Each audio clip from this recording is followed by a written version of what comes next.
Hi, it's Christina. Today I'll be answering one of the questions someone submitted. So if ever you guys have a question, don't forget to comment down below and I'll be sure to answer it the next time.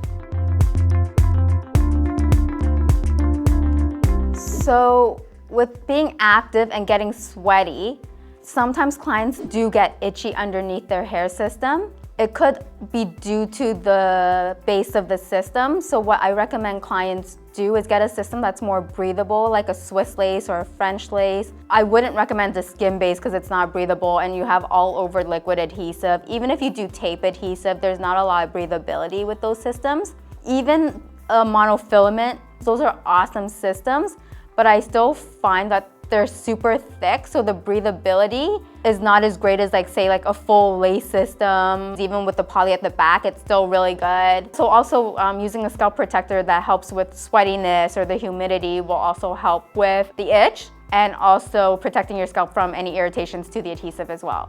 Well, that's it for today. Don't forget to like, comment, and subscribe, and I'll see you next time. Bye.